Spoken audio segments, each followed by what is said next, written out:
Welcome to One Thought at a Time with Ian Travers, where we get curious about what makes us tick. I'm joined today with a man who enjoys painting pictures with words. Welcome, Luke Berridge. Hi Ian, thanks for having me. It's good to be here. Yeah, great. I'm really looking forward to it, actually. So let's kick off. I've got a couple of questions to sort of navigate the conversation we have, but let's start off with helping people understand what you do. Okay, so I do a few things.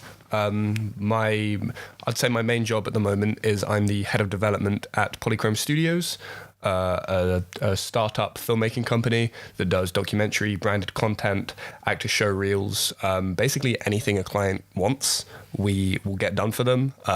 This podcast, for example.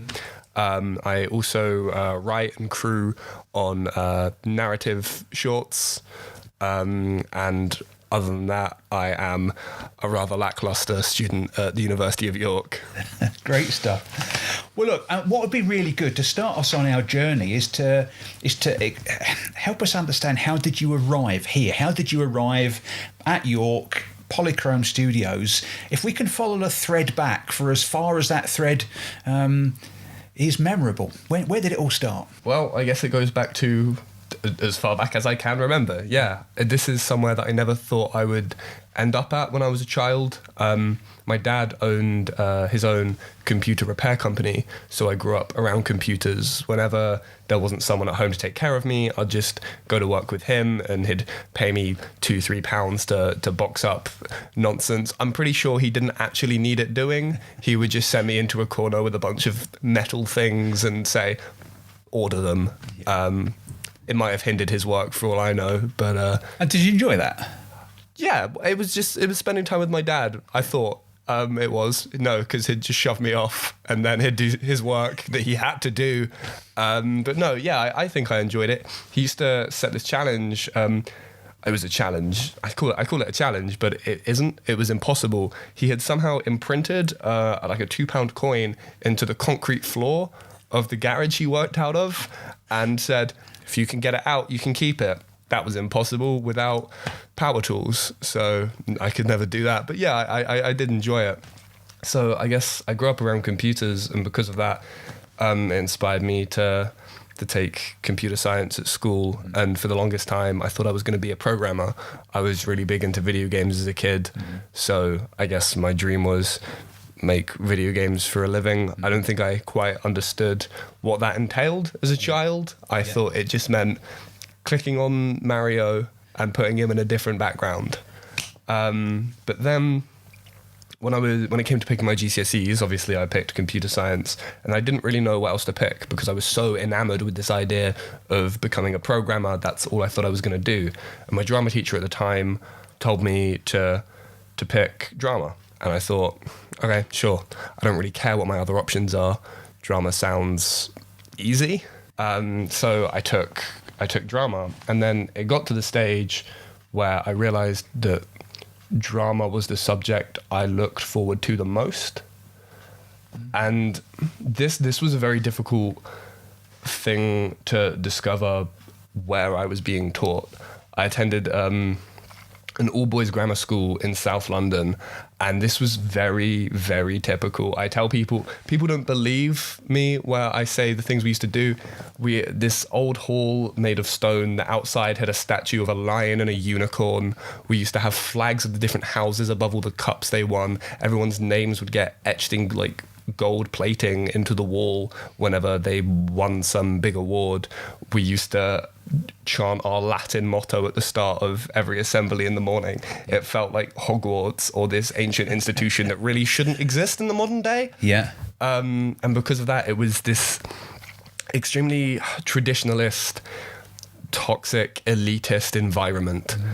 And I have this very specific memory of being in year 7. All year 7 boys at this grammar school had to do this, I think they called it the assault course. It wasn't. It was they drag you out into a cold field in December and they make you run through rivers for a few miles. And I have a very specific memory that will probably be etched in my head forever, where our head teacher came out and said, this assault course, once you complete this, this is how you become men. Wow. And that thought sticks in all our 11-year-old brains for the entirety of our most developmental period in our lives. Yeah. It's that thought that now looking back sticks with me and makes me realize why I was so unhappy in that institution, because I looked forward to drama. You know, I was an athletic child. I played rugby because that was what our school was known for, rugby. So once again, it was forcing a sport where you throw everyone out into the cold and get them to fight each other. Yep. And then you say, and this is manhood. Stereotypical stuff. Exactly. It's incredibly basing gender identity off of physical attributes, which is just this bizarre backwards notion to me now. But at the time, it made complete sense. And very influential on you on that journey at the time. Exactly. You mentioned your teacher suggested you take drama. Do you think they saw something that maybe others weren't seeing at that point? I mean, I'd like to think so. If we can pretend I have some innate star power that no one else has. There's the pessimist in me thinks that she just wanted enough students so that she could teach a GCSE course. So she went around asking everyone to take drama. I don't know. I felt like she was quite fond of me, because back when everyone has to do it in year 7 and 8, no one took it seriously. No. I was always quite into films and TV shows. So to me, it was fun to almost play out these moments of my favorite films or TV shows or something, or at least something akin to that with whatever play we were studying at the time. Yeah. So I think because of that, it's rough to say I took it seriously, because I don't think I did. I think I just put more effort in than other people. And you enjoyed it. I mean, that's the thing. Yeah. You mentioned that the drama became this subject that you looked forward to that. Yeah, I really did, because it was my opportunity, at least at GCSE, because so many people took it, and I did as well, I guess, subconsciously took it because they thought it would be easy. No one put effort in. So this was I would always get cast as the main person or whatever. This was my one thing in school. Everyone was so academically inclined. I'd go to maths class and I wouldn't be the best. I'd go to English, I wouldn't be the best. Physics, you name it, I would never be the best. There was something about drama where I would get it. And whether it's because I have a particularly posh accent or because I have variation in my tone sometimes, it was something that I was better than everyone else at this stage in my life, and that meant a big deal to me in an institution so focused on accomplishment. Yeah. And there was nothing about nurturing mental health or kindness or companionship. It was just hit these goals. Yeah. And if you can hit them, we'll reward you, we'll give you that dopamine. And drama was the one subject I could do that in. So it's really interesting. The pictures so far on the journey is you've got this kind of almost like traditional approach so far. This toxic environment where you need to be this kind of person. Yet there was this thread started of something that you really enjoyed, and you talk passionate about it even now. So what happened? So you obviously then pursued the drama. Where did that take you?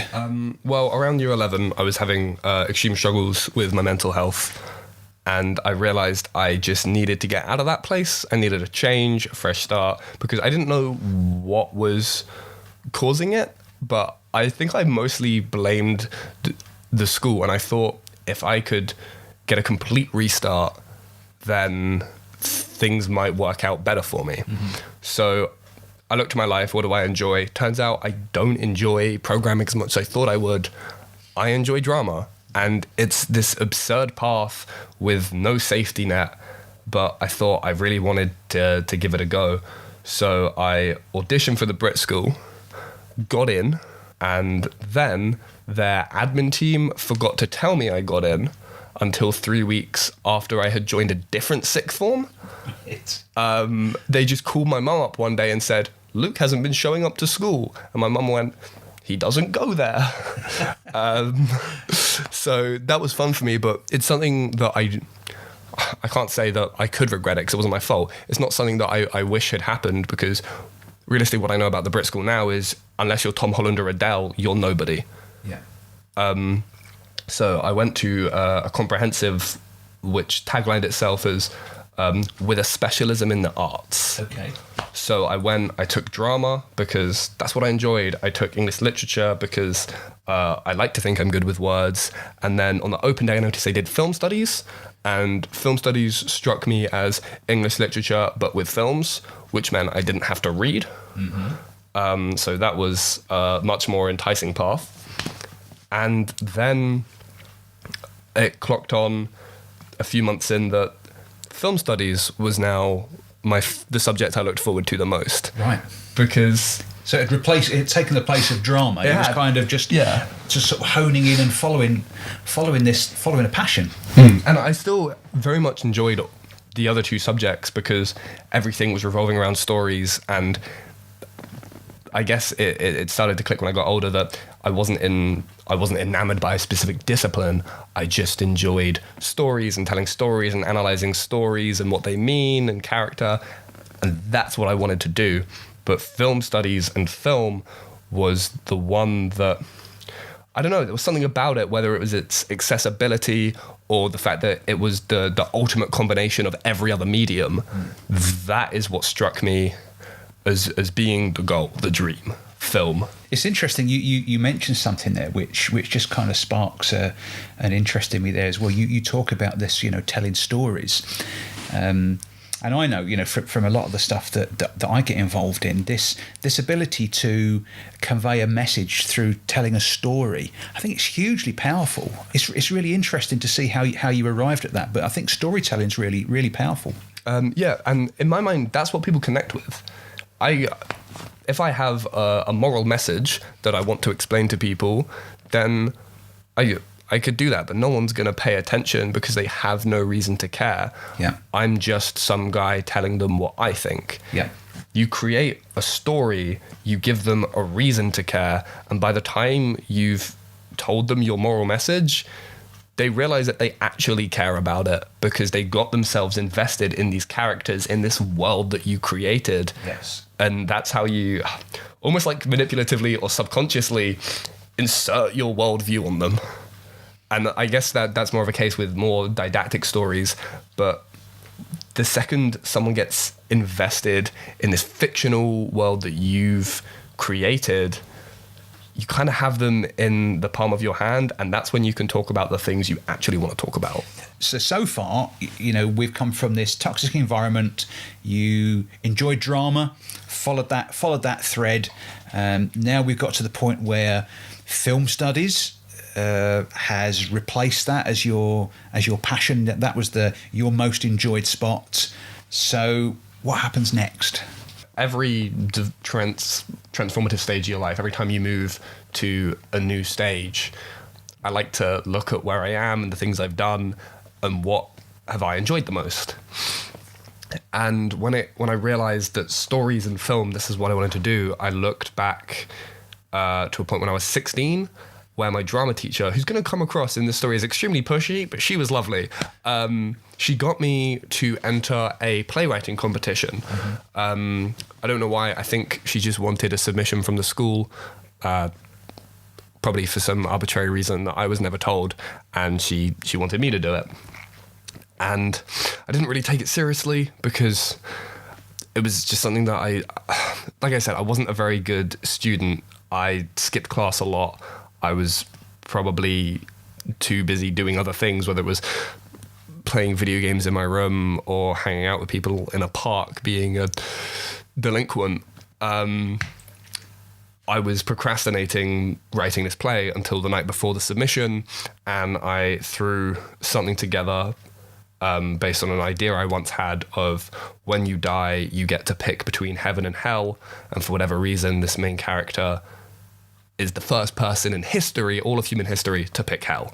So I wrote a play about that in a night, and I happened to get shortlisted, one of 10 out of thousands of entries across the country, and so my play got read at the National Theatre in London. Brilliant. After me not putting in any effort whatsoever. Right. And I looked at that achievement and I thought, maybe that's what I'm good at And that's what I want to do. Because after I wrote the story and then I watched it get performed, that had something within me. Watching other people watch the words I'd written down, that was so amazing to me that could happen and that could be a potential future. So I discovered that I wanted to write. However, I was also being kind of realistic at the time, and I understood that writing as a career, 1 in a trillion, that is never going to happen unless I will probably win the lottery before that happens. So I wanted a career that was still somewhat within the industry that I was interested in, that being film, storytelling, however you want to phrase it.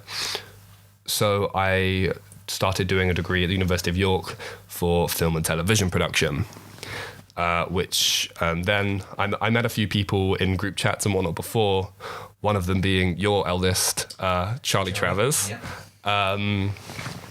And we talked a few times, we'd hung out a few times, but we never really worked together or collaborated on anything. We didn't really know what each other's strengths were. We were in the same seminar group for a couple things.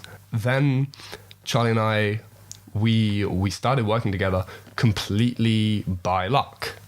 A friend of ours approached me about working on a short film of his, because it was during lockdown COVID times and he wanted to cast my housemate. However, obviously he couldn't enter our home and shoot with him, so he wanted me to be the second unit director and do all the shooting of my housemate. That film ended up getting pushed back, but I was still attached, so I got invited onto a call where he started this production studio where Max, his name's Max, he started this production studio, Take 22 Films. Mm-hmm. Charlie also happened to be on the call because he had done some visual effects work for Max on a couple films in the past. And Charlie happened to mention on the Zoom call that he wanted to make a film with a really, really big robot. And I mean, I guess I grew up on science fiction stories. My dad loved Star Wars and Blade Runner and Star Trek. So that's what I grew up on. That's kind of what I was obsessed with when I was a child. Mm-hmm. But when you're an 18-year-old university student, you don't have the budget, or at least I didn't think that was something that was possible until Charlie said he was capable of creating a realistic-looking robot in visual effects. So I wrote a story about a robot. I liked it. So first draft, sent it to Charlie, sent it to Max. They both liked it. We got talking. We started making this thing. And by having me and Charlie work together on a project for the first time, we discovered that we were incredibly similar people. However, our skill sets were polar opposites in the industry. I mean, you know him. He is a technical wizard. He can make anything look, sound, you name it, good. That is what his thing is. That is his passion. That is clear. But, and he won't get mad at me for saying this because he will also attest to this, he doesn't know how to tell a story. He doesn't know how actors work. He is incredible at what he does, but he struggles with more of the theory side of it. Mm-hmm. And that's where I come in, because I struggle with everything he does. And that is why we're quite literally a yin-yang team, because everything I'm bad at, he's great at. And I'd like to say vice versa. So it's interesting. I mean, even here, what we've got is, following the thread from drama through to film studies and now to university, and following that passion, you now start to find other people who have approached at that, but through different routes, which are kind of is almost evidence, if we needed it, that there isn't a prescriptive route here, is there? You know, to wherever we arrive on life, there isn't a prescriptive route, and it's the differences that actually make this quite exciting. So, go on. I'm intrigued to hear more. So, the big robot concept. Where does this go now? The big robot concept is actually still in post production. We're waiting for our editor to get done, and then Charlie can start on the VFX. But the way that Take 22 worked is, instead of just working on one film at a time, Max wanted everyone to be creative and make their own films almost all at once, and then we'd all crew through each other. So we were just throwing a bunch of films at the wall, which meant Charlie and I were working together a lot. So we became very good friends because of the proximity that we had to each other. We were both very similar-minded in how we approached each new project, how we thought the company should run, things like that. And we got to a stage where Charlie and I realized that we wanted to start making money off of this thing. However, Max was all great intentioned, I'm sure. He was very dead set on Take 22 not being for profit. But Charlie and I were talking about expanding it as a different venture into doing actor show reels. So I guess what started as a dream is every time we'd be carrying kit to set, we would just talk about starting our own company where we just did actor show reels, and we made money off of it, because what we did was, the plan was for me to abuse all of my acting contacts that I had made at the university campus, and everyone that wanted to be an actor, we would essentially say, we have this service, we can provide it for you, give us money, we will do it. And then over summer, we decided to just go ahead and do it and start this company. And we pulled in a couple of other people, two others, Hannah McVicker and Austin Jones, because Charlie and I are very gung-ho, and we need people to pull us back. Yeah. But they're those people. Yeah. And we think the four of us make a great team, and that is how Polychrome Studios got started. Brilliant. And it's what I'm passionate about right now. And Charlie and I were doing a job literally just yesterday down in London, and while we were walking around London, we realized that this is kind of what we want to do. We just want to go around the UK, or hell, maybe even the world in the future, and just shoot things for independent businesses and work with clients and different people and tell stories, basically. You talk about doing actor show reels to make some money from it, but there's actually a passion behind that, isn't there? Yeah. So when I was about 16 and I was thinking about drama's what I enjoy, I thought, yeah, let's become an actor, because that's a real thing that you can do. And I went on auditions. Once I got paid to attend an audition for a McDonald's advert. Didn't get it, but I got paid, so that's a win. And it wasn't working out, and I had sunk money into getting headshots and being a part of the agency and having a profile on Spotlight and everything that I quickly realized 10 million people have also done, and it actually doesn't help you get anywhere.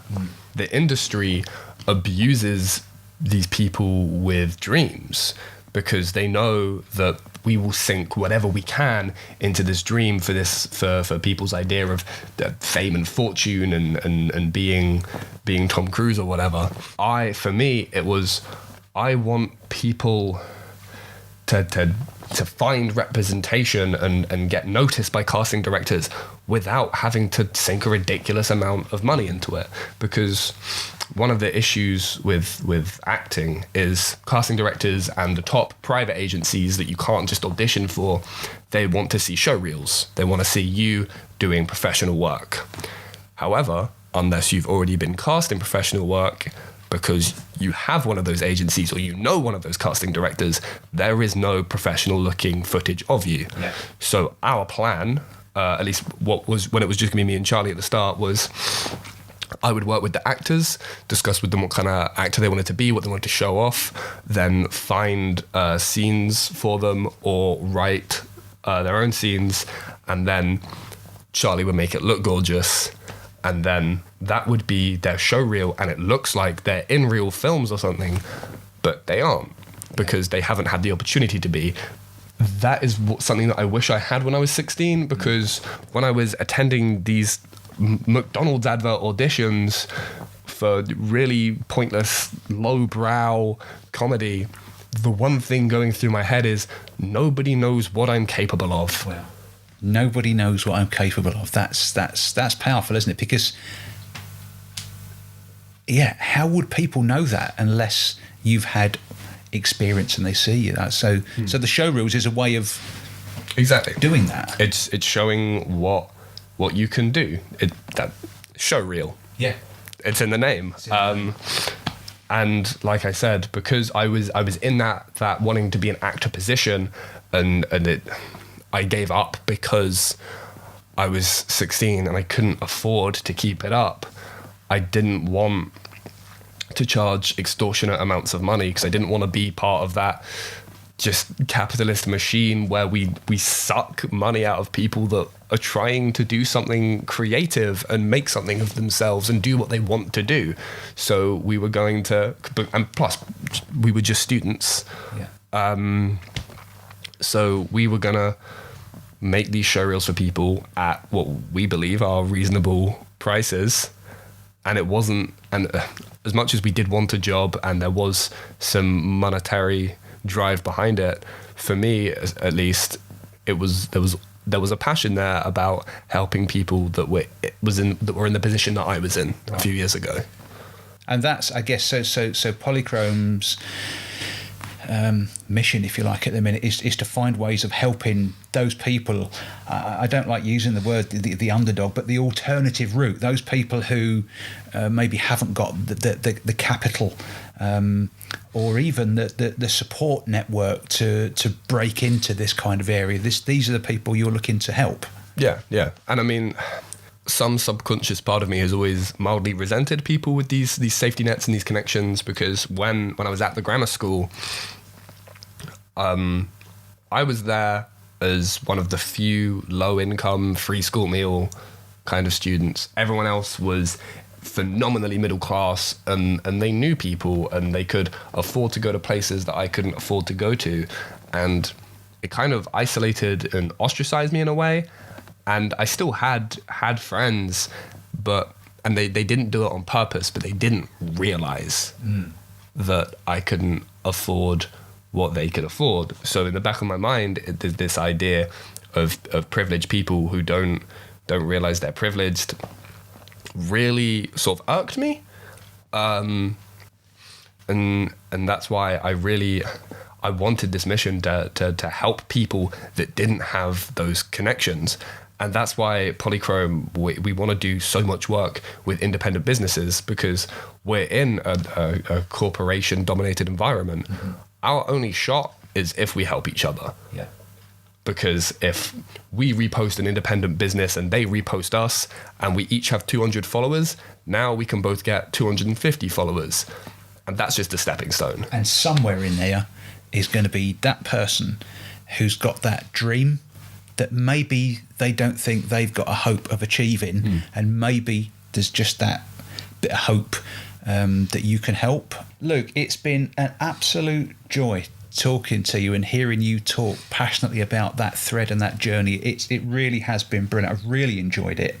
I'm going to ask you one last question, and that is, if you were able to write a note on a piece of paper and put it into the hand of the Luke Berridge in that toxic environment where it was all about fitting the norm, what would you write on that note, knowing what you know today? I think he would just need reassurance that he's gonna get out, and that would be if I could hand a note to anyone in that school or a school like it, it's get out. You're not being nurtured there. Everything you want is being inhibited, and you can't be who you want to be if you're in an environment like that. And that is what is so sad about these institutions that really shouldn't exist anymore. So it's follow your passion, but also have that have that belief, and maybe through a support network to be able to step boldly in that direction that you want to go, even without a safety net. Luke, again, thanks ever so much. Thank you for having me. That's great stuff. Well, if you've enjoyed what you've watched and listened to today, you can watch plenty more.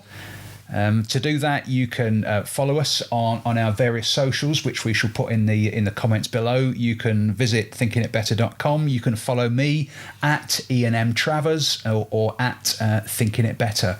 And we look forward to you sharing future podcasts with us. Thanks very much.